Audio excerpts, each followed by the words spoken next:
प्रसंग चल रहा है।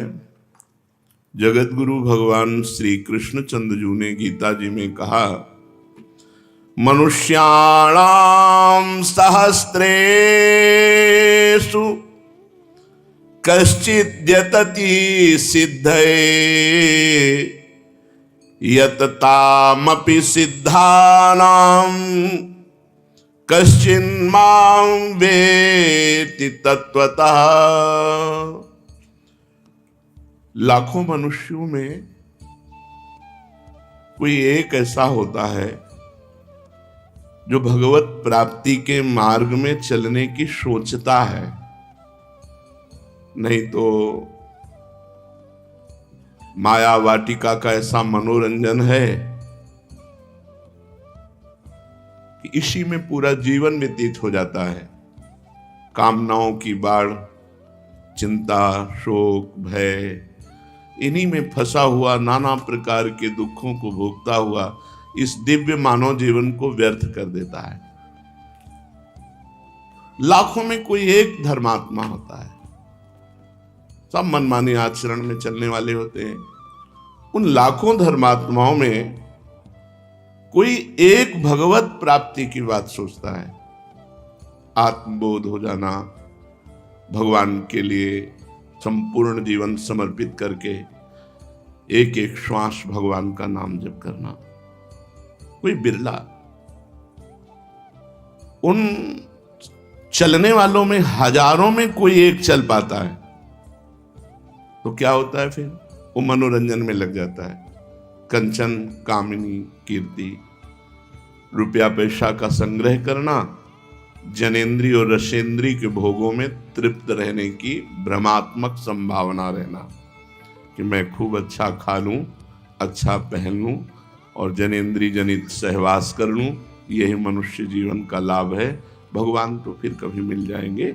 और वो भ्रमित होकर रसेंद्री और जनेंद्री के भोगों में भटक जाता है।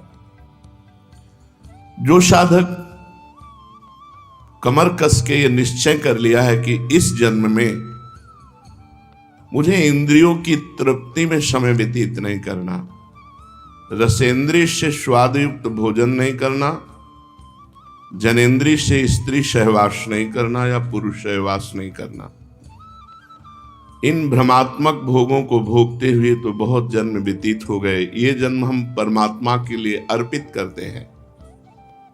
उसकी दिनचर्या क्या होगी? पहला, किसी उच्च कोटि के महापुरुष का आश्रय। पीछे वर्णन हुआ है कि जो किसी महान संप्रदाय से जुड़े हों, जो जितेंद्रिय हों, विषय लोलुप ना हो, केवल परमात्म चिंतन में ही जिनका समय जाता हो, भगवान से प्रार्थना करे ऐसे सदगुरुदेव मुझे मिले। सदगुरुदेव की शरण लेकर के फिर पहला उनकी आज्ञा में अपने जीवन को समर्पित करना। जो भगवत मार्ग में चलना चाहते हैं, सदगुरुदेव की शरण, उनकी आज्ञा में जीवन आज्ञा पे ये प्रश्न नहीं होता कि क्या आज्ञा। गुरु आज्ञा में बहुत बड़ी सामर्थ्य है। गुरु ने आज्ञा कर दी। महाभारत में प्रसंग आता है कि वर्षा हो रही, जाओ खेत की मेड़ टूटने ना पावे। गए, बहुत संभालने की कोशिश की, मेड़ टूट गई। उसी मेड़ के स्थान में अपने शरीर को रख दिया। प्रातः काल हुआ, शिष्य वापस नहीं आए, गुरुदेव गए, आवाज लगाई, उनका गुरुदेव मैं यहां हूं। उनका बेटा तुम मेरी आज्ञा के लिए स्वयं मेड़ बन करके लेट गए। बोले गुरुदेव पानी संभल नहीं रहा था और आपकी आज्ञा पालन करने में यदि हमारे प्राण भी चले जाएं तो। उनका जाओ चारों वेद तुम्हारे हृदय में स्फुरित हो जाए। गुरु कृपा ही केवलम। हम साधन तो निमित्त मानते हैं, कृपा को विशेष मानते हैं। गुरु कृपा से ही शिष्य का साधन संपूर्ण सिद्धावस्था तक पहुंचता है। अगर साधक अभिमान कर ले तो भ्रष्ट हो जाएगा। वो सिद्धावस्था तक नहीं पहुंच सकता। साधन की सिद्धावस्था गुरु की अधीनता है। जो सोचे कि हमने गुरु मंत्र ले लिया, गुरु से उपदेश ले लिया, अब गुरु की क्या आवश्यकता है, अब तो हम साधना करें, साधना करके भगवत प्राप्ति कर ले, असंभव। पीछे चर्चा में कहा गया था जैसे जल के संयोग से कमल पुष्ट होता है और जब सूर्य उदय होता है तो खिल जाता है। सूर्य है गुरुदेव और जल का संयोग है उनकी आज्ञा, और हम हैं कमल। अगर हम उनकी आज्ञा के संयोग में बने रहे तो उनके प्रकाश से हम खिल जाएंगे, हम भगवत आनंद में डूब जाएंगे। और यदि गुरुदेव की आज्ञा रूपी जल संग का त्याग कर दे तो उसी तेज से वो कमल भस्म हो जाएगा। जो गुरु की अवज्ञा कर देगा उसकी साधना कितनी भी उच्च कोटि की हो, वो कभी सिद्ध पुरुष नहीं हो सकता, कभी भगवत साक्षात्कार नहीं कर सकता, कभी आनंद का अनुभव नहीं कर सकता। इसलिए गुरुदेव की अधीनता, उनके वाक्य को ही वेद वाक्य मानना। ध्यान मूलम गुरु मूर्ति, पूजा मूलम गुरु पदम, मंत्र मूलम गुरु वाक्यम, मोक्ष मूलम गुरु कृपा। मंत्र का मूल गुरु के वाक्य और मोक्ष का मूल गुरु की कृपा है। गुरुदेव मनुष्य हैं ऐसा अधम साधक मानता है, गुरुदेव अच्छे संत हैं ये मध्यम साधक मानता है, और गुरुर् ब्रह्मा गुरुर्विष्णु गुरुर्देव महेश्वरा गुरु साक्षात परब्रह्म तस्मै श्री गुरुवे नमः, ये उत्तम साधक का लक्षण है कि जो परब्रह्म सामने हमारे बैठे हुए हैं, हमें और कोई अनुभूति नहीं करनी, हमारे गुरुदेव परब्रह्म है, उनके वाक्य ही वेद है, उनकी आज्ञा का पालन ही साधना है और उनकी प्रसन्नता ही सिद्धावस्था है। अब उस साधक को अपनी दिनचर्या बनानी चाहिए, नित्य स्वाध्याय होना चाहिए। वेदो नित्य मधीयताम, शास्त्र आज्ञा करता है वेदो नित्य मधीयताम, वेदों का नित्य स्वाध्याय होना चाहिए साधक को। अब जो संस्कृत नहीं पढ़े तो वेदों तक कैसे पहुंच सकते हैं? तो वेदों को ब्रह्म ऋषियों ने हिंदी शब्दों में भी अपने अपने वाक्यों में भी बोला है, तो वेद वाक्य ही है। संतों की वाणी का रोज स्वाध्याय करना, सत्संग सुनना, शास्त्रों का स्वाध्याय करना, जैसे श्रीमद् भगवद गीता जी है, श्रीमद् भागवत जी हैं, बहुत सरल भाषा में गोस्वामी तुलसीदास जी ने रामचरितमानस है, और बड़े बड़े महापुरुषों के वचन हैं। वो सब जब एक धरा है, उस स्थिति में जब महापुरुष पहुंचते हैं तो सबके वाक्य एक ही जैसे मिलते हैं। शब्दावली अलग हो सकती है, भाषा अलग हो सकती है, लेकिन स्थिति सब में एक ही हमने पाई। चाहे वो गुरुवाणी जी हो, चाहे महावीर स्वामी के वचन हो, चाहे आद्य गुरु भगवान शंकराचार्य के वचन हो, सब उसी परमात्मा तत्व की स्थिति में पहुंचे हुए महापुरुष उसी का वर्णन करते हैं। सब महापुरुषों का एक ही सार विषय है, शरीर का राग मिट जाना, इंद्रियों को वश में कर लेना, मन को परमात्मा में लगा लेना, हो गई परमात्मा प्राप्ति। विषयों में लगा हुआ मन बंधन का कारण है और परमात्मा में लगा हुआ मन मोक्ष का कारण है। तो साधक की दिनचर्या में वेदो नित्य मधीयताम, शास्त्र का स्वाध्याय नित्य होना चाहिए। जैसे अपनी वाणी है श्रीमद् चतुरासी जी 42 लीला, ये जो भगवत लीलाओं का गायन करने वाले हैं, इनका तो गायन किया ही जाए, लेकिन सिद्धांत जरूर पढ़ा जाए। अगर सिद्धांत जीवन में नहीं है तो आप लीला गायन करके, नाम जप करके, वैराग्य धारण करके भी भोगों में भ्रष्ट हो जाएंगे।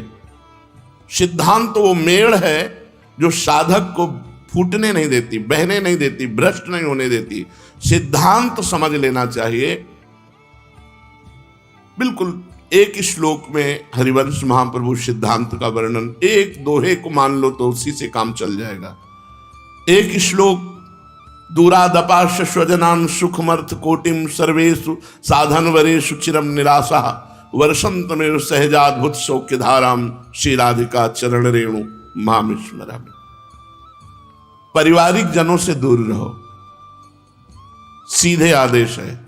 अय वैरागी, अय भगवत तत्व के ज्ञान को प्राप्त करने वाले जिज्ञासु, दूरादपाश स्वजनान, जो शरीर संबंधी जन हैं इनसे दूरी बनाओ।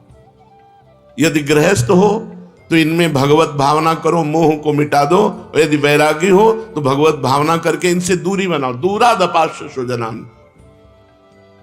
अगर कोई कहे कि फिर मातृ ऋण, पितृ ऋण, ऋषि ऋण, देव ऋण, ये भगवत प्राप्ति होते ही सारे ऋणों से वो जीव मुक्त हो जाता है और उसके माता पिता परिवार सबका कल्याण होता है। इसलिए सबका कल्याण के लिए अपने को निर्मोही बनना होगा।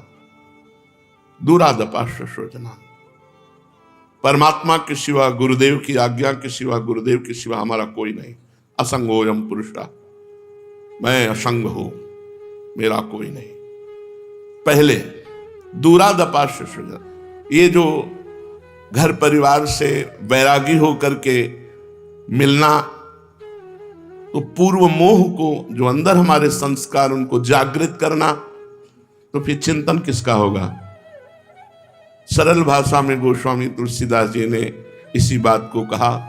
जननी जनक बंधु सुतदारा, तनु धन धाम सुहृद परिवारा, सबकी ममता ताग बटोरी, मम पद मन बांधे भर डोरी। भगवान के सिवा, प्रियाजू के सिवा, ठाकुर जी के सिवा, गुरुदेव के सिवा हमारा कोई नहीं है। वैराग्य का सच्चा लक्षण पहले समझो। दूरादपाश्य स्वजनान। जो स्वजन संबंधी कहने वाले हैं, इनसे बिल्कुल दूर, इनका परिचय भुलाना है हमें। क्योंकि हमारा जन्म जन्म से ऐसा राग होता रहा, जहां जन्म हुआ वो माँ, वो पिता, वो परिवार, वो दुलार, वो अपनापन हमारे चित्त को खींचता है। ये जो पारिवारिक मोह है, यही दुर्गति का कारण है। यदि गृहस्थ है तो उससे भगवत भावना करके मोह मिटाना होगा कि इन सब में भगवान है। और विरक्त है तो दूरी बना के भगवत भावना करनी होगी। उसको नजदीकी पना नहीं कि सब में भगवान है, हम नहीं। घर नहीं जाना, घर वालों से नहीं मिलना। कभी ऐसे अचानक कोई मिल गया तो प्रणाम नमस्कार, वो भी रूखे मन से। आओ आओ, मिलना, बैठाना, प्यार करना, इससे परमार्थ बिगड़ जाएगा। सिद्ध पुरुषों की बात अलग है। साधक को बिल्कुल इस आज्ञा का पालन करना चाहिए। दूसरा, सुखमर्थ कोटिम, रुपये के द्वारा प्राप्त होने वाले सुखों का त्याग। यदृच्छा लाभ संतुष्टो द्वंद्वातीतो विमत्सरः। भगवान जैसे हमारा भरण पोषण करें, हम भगवान के आश्रित होकर अपना भरण पोषण शरीर का होने दें, रुपये के आश्रित होकर नहीं। अगर विरक्त होकर के रुपये के आश्रित हमारा भरण पोषण होता है या रुपये वालों के आश्रित होता है, परमार्थ नहीं बन रहा। पेट भर लो, वीआईपी व्यवस्था में रह लो, आपका परमार्थ नहीं बन रहा। महलों में राखो चाहे झोपड़ी में वास दो। बैरागी संतों की ये स्थिति रही। कभी महलों में वास कर रहे हैं, कोई महलों में ले गया, कभी फुटपाथ में वास कर रहे हैं, कभी कोई चंदन माला चला रहा है तो कभी कोई जूता भी चला दिया, कोई फर्क नहीं। कभी कोई गाली भी दे दिया, मार पीट भी दिया, तो भी उसका मंगल किया। तुम्हारा मंगल हो, भगवान तुम्हारा कल्याण करें, तुम्हारा मंगल हो। कभी उनसे द्वेष, साधु बहुत बड़ी स्थिति होती है। तो सुखमर्थ कोटिम, रुपये का आश्रय नहीं अंदर से होना चाहिए, आश्रय भगवान का होना चाहिए। तीसरा, शरीर राग। सर्वेषु साधन वरेषु, इसमें शरीर राग छिपा हुआ है। मैं साधना करता हूं, इस साधना के बल से भगवत प्राप्ति करूंगा, इसमें भी अहम ग्रह है। अहम है, अहम होने के कारण वो भगवत प्राप्ति नहीं कर पाएगा। इसलिए साधन तो हम कर रहे हैं, पर गुरु कृपा का आश्रय है। गुरु कृपा से कर रहे हैं, भगवत कृपा से कर रहे हैं। हमारा जो साधन बन रहा है, मुझे इसका बल नहीं है, मुझे गुरु कृपा का बल है, भगवत प्राप्ति का। 3 बातें हरिवंश महाप्रभु ने कही। सबसो हित निष्काम मति, श्री वृंदावन विश्राम, श्री राधा वल्लभ लाल को हृदय ध्यान मुख नाम। सबसे हमें व्यवहार करना पड़ेगा।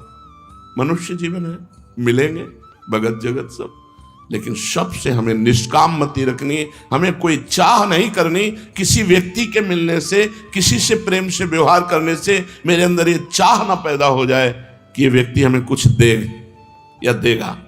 ऐसा हमारा व्यवहार नहीं होना चाहिए यदि भगवत प्राप्ति करनी है। सबसो हित, लेकिन निष्काम मति।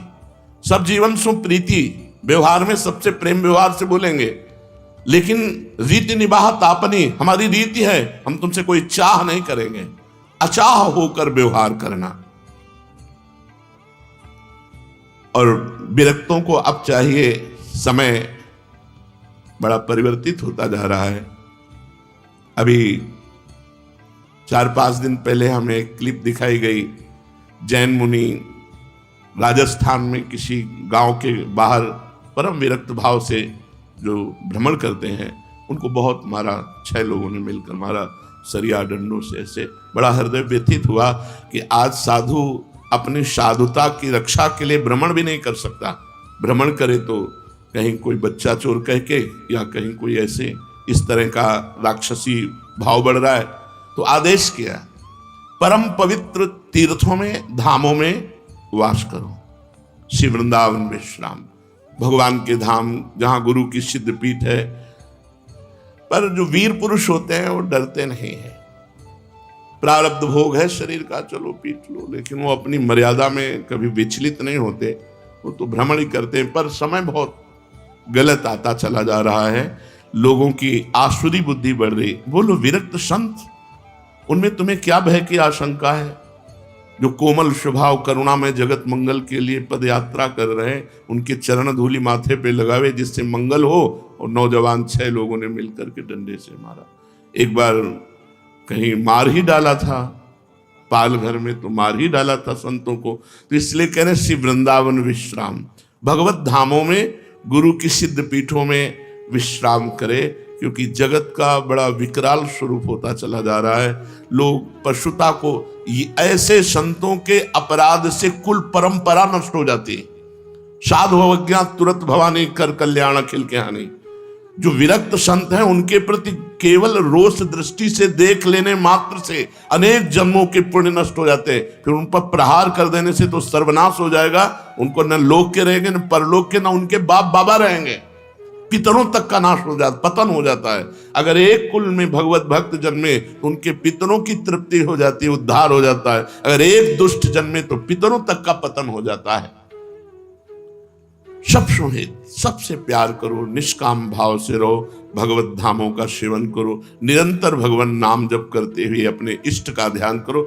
ये हुआ चलना, अभी पहुंचना नहीं हुआ। भगवान कह रहे हैं मनुष्याणाम शास्त्रेषु कश्चित् यतति सिद्धये। सिद्ध के मार्ग में कोई बिरला ही चलता है जो बिल्कुल शास्त्र की आज्ञा के अनुसार, गुरु की आज्ञा के अनुसार चलता है। भगवान के नाम का कीर्तन करना, भगवान के श्री विग्रह के सामने नृत्य करना, जोर जोर से भगवान को एकांत में पुकारना, बड़े महापुरुषों का संग करना। साधु संग बहुत सोच समझ के करे। हमको उपदेशक तो लाखों मिल सकते हैं, लेकिन साधु मिलना कठिन मिल रहा है। इसलिए कभी आज तक संग नहीं किया। प्रवचन हो रहे दूर से सुन लिया, कभी संग नहीं किया। आज तक किसी का संग नहीं किया। उनके वचनामृत को पकड़ा और परमार्थ पे चले। दूर से सुन लिया, भगवान की बात अगर सत्य मिल रही है तो उसे स्वीकार कर लिया, आगे बढ़े।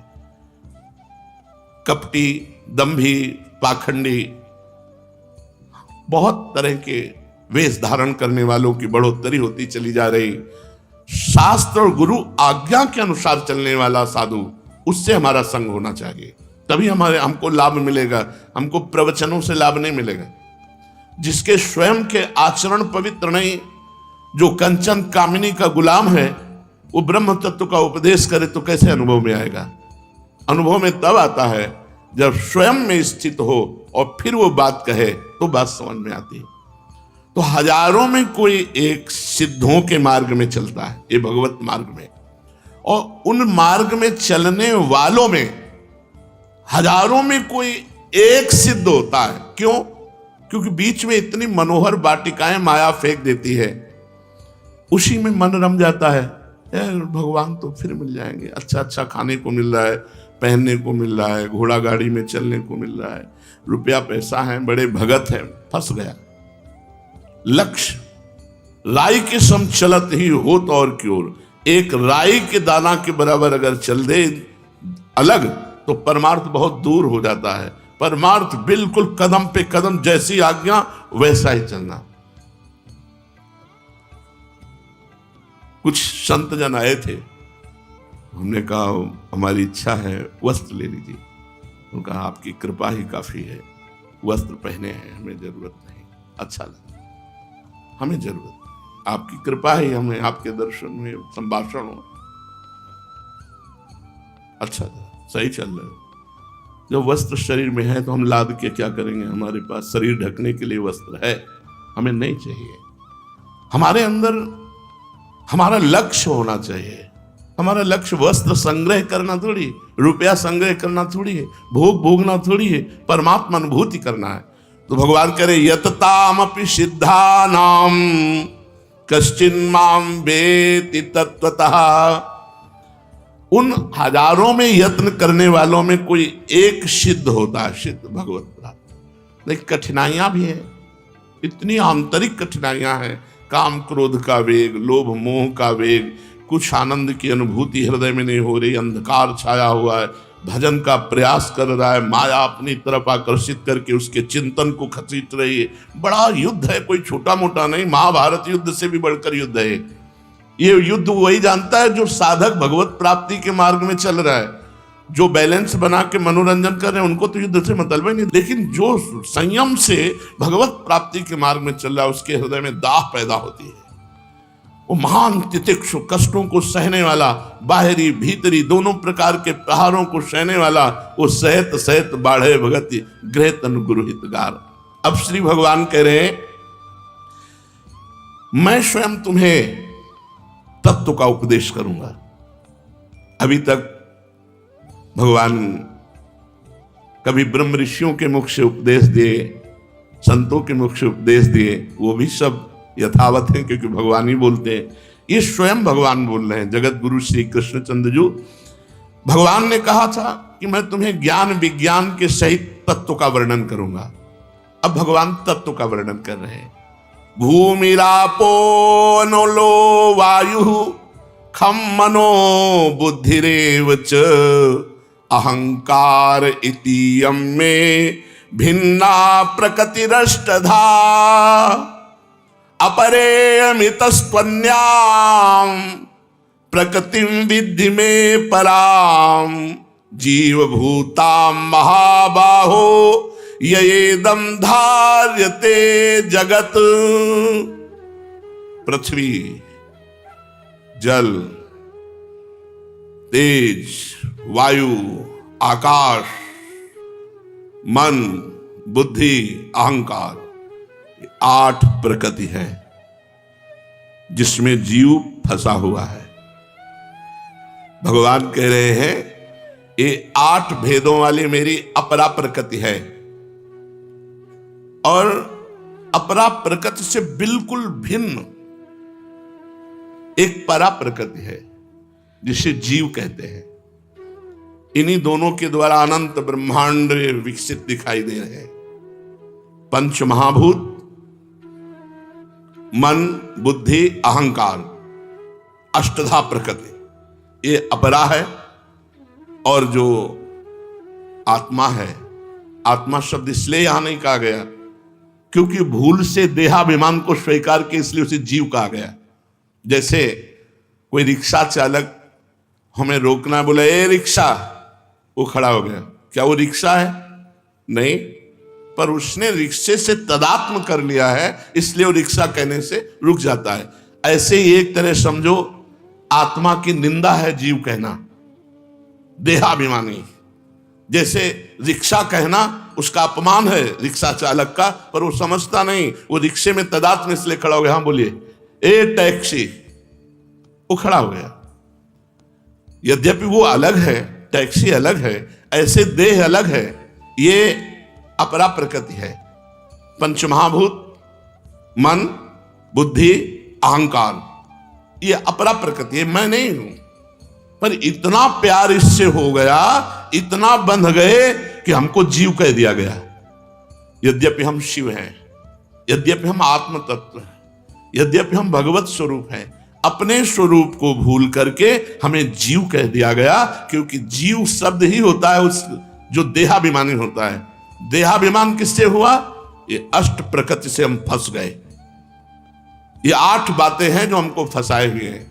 पंचभूतों से बना हुआ ये शरीर, और इसमें मन, बुद्धि और देहाभिमान, अहंकार, ये अष्टधा अपरा प्रकृति को भ्रम से, अपना मान लेने से, परा प्रकृति जो परमात्मा स्वरूप है, वो जीव, इन दोनों से ये चराचर जगत भरा हुआ है।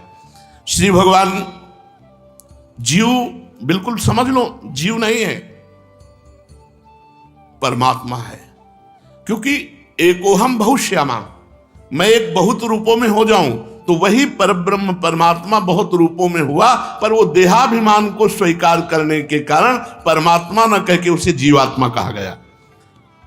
स्थूल सूक्ष्म कारण शरीर से राग करने के कारण उसे जीव कहा गया। नहीं तो सच्ची मानिए, अभी छोड़कर देखिए स्थूल सूक्ष्म कारण को, तो आप परमात्मा स्वरूप है, आप ब्रह्म स्वरूप है। श्री भगवान ने संबंध ही दुर्गति का कारण है और संबंध ही मोक्ष का कारण है। संबंध से संबंध मिटाना है, गुरु संबंध से जगत का संबंध मिटा देना है और गुरु मंत्र के संबंध से देह चिंतन छोड़ देना है। गुरु संबंध से जगत संबंध मिटा देना, गुरुदेव के सिवा मेरा अकेले, और गुरुदेव के मंत्र में इतना चिंतन में तल्लीन हो जाना है कि देह चिंतन छोड़ देना है और फिर अचिंत गति को प्राप्त हो जाना है। ये 8 में फंसे हुए, चराचर जगत इसी 8 में फंसा हुआ है। तीनों लोक 14 भुवन, जड़ चेतन स्थावर जंगम, थलचर जलचर नभचर जरायुज अंडज स्वेदज उद्भिद, सात्विक राजस तामस, मनुष्य देवता पितर गंधर्व पशु पक्षी कीट पतंगा भूत प्रेत पिशाच, सब ये 2 में, अपरा और परा प्रकृति, पंचभूत मन बुद्धि अहंकार, इसी में आसक्त होकर के आत्म तत्व अपने को भ्रमित मान करके मैं स्त्री मैं पुरुष मैं जड़ मैं चैतन्य और अनंत जन्मों से भटकाव चला आ रहा है। श्री भगवान एतद्योनीनि भूतानि सर्वाणीत्युपधारय अहम कृष्णस्य जगतः प्रभवः प्रलयस्तथा। संपूर्ण प्राणियों के उत्पन्न होने में ये 2 ही बातें हैं, अपरा और परा प्रकृति। प्रकृति कह दिया गया वह आत्म तत्व को, क्योंकि प्रकृति से आसक्त हो गया तो प्रकृति कह दिया गया, रिक्शा में तदात्म हो गया तो रिक्शा कह दिया गया, नहीं तो परमात्मा स्वरूप है। आगे के श्लोक में भगवान वर्णन करेंगे इस बात को। अपरा और परा, इन दोनों प्रकृतियों के संयोग का ही कारण तुम समझो ये संपूर्ण जगत। अगर इस संयोग को मिटा दे तो महात्मा, और संयोग में फंसा रहा तो वही दुरात्मा। कोई इसलिए असंगोहम पुरुषा, असंग, देह से असंग, देह संबंधों से असंग, जगत से असंग। ये भगवत प्राप्ति कोई रसगुल्ला तो है नहीं कि ऐसे मुख में धरो। अतिशय रगड़ करे जो कोई प्रगट अनल चंदनती हुई।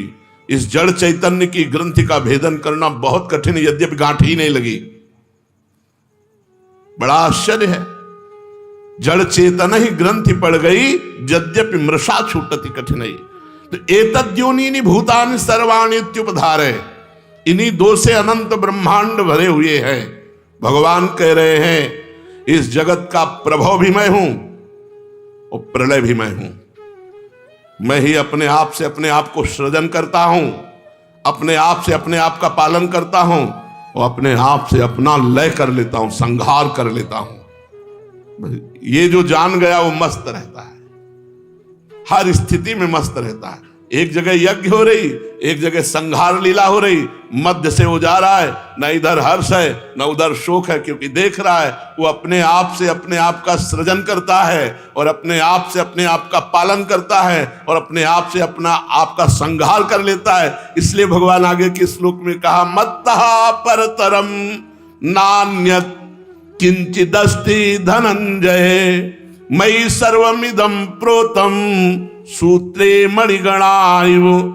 हे धनंजय, मत्तः परतरम नान्यत् किंचिदस्ति, मेरे सिवाय किंचिन मात्र कुछ नहीं है, सब परमात्मा ही परमात्मा। हमें तुम्हें क्यों नहीं दिखाई दे रहा? क्योंकि हम परमात्मा को नहीं, अष्टधा प्रकृति को अपना मान लिया, उसी में फंस गए। जो पंच महाभूत मन बुद्धि अहंकार, इसमें हम तन्मय हो गए।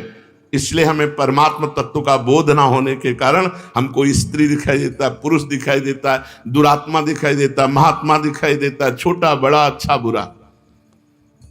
भगवान ये वर्णन कर रहे हैं कि इसी में फंस गया, अगर गुरु कृपा से अष्टधा प्रकट से मुक्त हो जाए तो उसे अनुभव में होगा मत्तः परतरम नान्यत् किंचिदस्ति धनंजय, मेरे सिवाय दूसरा कोई भी किंचिन मात्र कहीं कुछ नहीं है। कारण, क्योंकि मैं इस जगत का कारण भी हूं, कार्य, इस जगत का कार्य भी मैं हूं, कारण भी मैं हूं, बनने वाला भी मैं हूं और बनाने वाला भी मैं हूं, और मिटने वाला भी मैं हूं और मिटाने वाला भी मैं हूं, सजने वाला भी मैं हूं और सजाने वाला भी मैं हूं। फिर परेशानी क्या है? परेशानी यह है कि पंचभूतों के रचित बवंडर में फंस गए, इस देह में फंस गए, मैं तू में फंस गए, मेरा तेरा में फंस गए। बस यही मिटाने के लिए मानव देह मिला है। श्री भगवान कह रहे हैं जैसे सूत का माला, तो सूत का धागा भी और सूत की मणियां भी, ऐसे चराचर जगत है। अष्टधा प्रकृति भी मैं ही बना हूं और परा प्रकृति भी मैं हूं, मेरे सिवा कोई नहीं है। सबका मूल कारण भी मैं हूं और सबकी क्रिया भी मैं हूं। बोलो क्या परेशानी? वही परमात्मा सतोगुण रजोगुण तमोगुण, वही परमात्मा सतोगुण रजोगुण तमोगुण की क्रियाएं। और इसीलिए जो संत जन होते हैं वो निरपेक्ष होते हैं। जहां कहीं हाहाकार मचाए वहां भी वो आनंद में होते हैं, और जहां कहीं जय जयकार मचाए वहां भी आनंद में होते हैं। उनके आनंद में कोई फर्क नहीं होता, क्योंकि आनंद सिंधु की लीला हो रही, इसलिए उन्हें कोई फर्क नहीं होता। तो अपने को इतना ज्ञान नहीं है कि सब भगवान ही हैं, तो हम इतना तो आज से शुरू ही कर दें कि सुना है सब में भगवान है, सब रूपों में भगवान है, इसलिए हम किसी से लड़ाई झगड़ा नहीं करेंगे, किसी से द्वेष नहीं करेंगे। दूसरा कोई हमें गाली देगा तो मेरा ही भगवान है, इसलिए हम पलट कर गाली नहीं देंगे। कोई हमें मारेगा तो हम पलट कर उसे मारेंगे नहीं।